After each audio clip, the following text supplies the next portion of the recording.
तर शेतकरी मित्रांनो, पावसाच्या जेव्हावर जे शेतकरी लागण करतात किंवा वाळलीत पुरून नंतरनं पाणी सोडतात, त्यांच्यासाठी हा व्हिडिओ बनवलेला आहे. तर शेतकरी मित्रांनो, काय करायचं, आपल्याला काळजी काय घ्यायची मी सांगणार आहे. तर सर्वप्रथम आपल्याला काय करायचं शेतकरी मित्रांनो, ज्यावेळेला आपण कांडी लावत असतो त्यावेळेला कांडी अतिशय खोल जाता कामा नये. वरच्यावर कांडी राहिली पाहिजे. वरच्यावर म्हणजे काय, 2 इंच फक्त कांडी वरती राहिली पाहिजे. व ज्यावेळेला कांडी लागण करणार आहे आपण त्यावेळेला आपल्याला काय करायचं आहे, 3 पोती सुपर फॉस्फेट एकरी, 5 किलो रिजेंट कीड वगैरे कुठं लागू नये म्हणून व 5 किलो ह्युमिक ऍसिड कांडीला चांगली मुळी सुटण्यासाठी टाकायचं आहे. ते टाकून त्याच्यानंतर कांडी दाबून एकतर वरनं पाणी सोडलं तरी चालतं किंवा पाण्यामध्ये लावलं तरी चालतं. किंवा बऱ्याच भागात आता पाऊस चालू आहे, बरेच शेतकरी पावसाचा पण फायदा करून घेत आहेत की कांडी अगोदर वाढलीत आहे अशी करून पाऊस पडत आहे किंवा ऑलरेडी पाऊस थोडा पडलेला आहे त्यात कांडी पुरत आहेत व वरनं 100% 1-2 दिवसात पाऊस पडला तर त्या पावसाच्या ओलीवरती खूप छान पद्धतीनं कांडी उगवते. तर कशा पद्धतीनं कांडी लागण केली जाते मी दाखवणार आहे व बी वगैरे दाखवणार आहे शेतकरी मित्रांनो. तर शेतकरी मित्रांनो, पहा तुम्ही, 2 डोळ्याची कांडी आहे, उत्कृष्ट पद्धतीनं बियाणं आहे. डोळा आता कालच लागण केले तरी पण डोळा फुगत आहे. तुम्ही पाहू शकताय, डोळा रसरशीत आहे, फुगत आहे.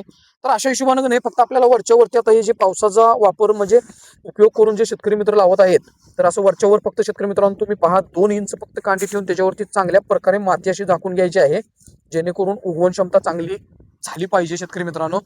तर अनेक काय काळजी घ्यायची आहे माहिती आहे का आपल्याला शेतकरी मित्रांनो, कांडी लागण करत असताना अत्यंत महत्वाचं आहे हे शेतकरी मित्रांनो.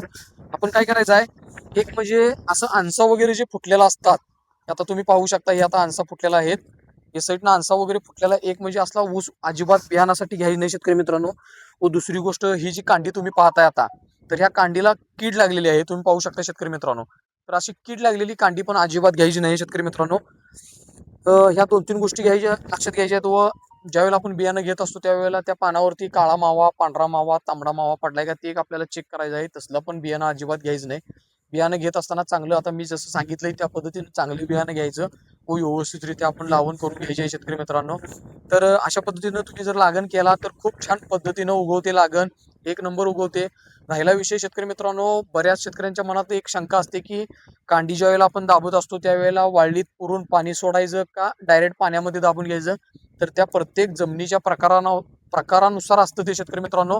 जर एखादी काळी जमीन असली तर आपण पाणी जास्त बसत असलं तर पहिला पाणी पाजून ज्यावेळेला मोकार घात म्हणजे एक ओपसा कंडिशन म्हणतो त्यावेळेला आपण कुरीच्या साह्यानं ओढून 2 इंच कांडी दाबून त्याच्यानंतर थोडे दिवस थांबून पाणी सोडलं तरी चालतं किंवा वाळीत पुरून पाणी सोडलं तरी पण चालतं.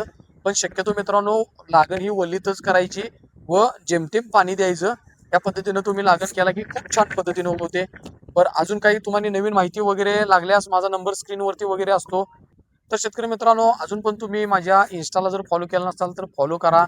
परत यूट्यूबला तुम्ही सबस्क्राईब करा व फेसबुकला पण आपलं चॅनल आहे, श्री स्वामी समर्थ ॲग्रोटेक या नावानं, ऊस मार्गदर्शक श्री सुनील जरकर या नावाने आहे. तर तुम्ही अवश्यरित्या त्यामध्ये सर्व काही ऊसाबद्दल माहिती सांगितलेली असते. प्रत्येक व्हिडिओच्या माध्यमातून शेतकरी मित्रांनो तुम्हाला नवनवीन शिकायला मिळतं. तर तुम्ही अवश्य ते व्हिडिओ पाहावे व फॉलो करावे व सबस्क्राईब करावे. थँक्यू, धन्यवाद शेतकरी मित्रांनो.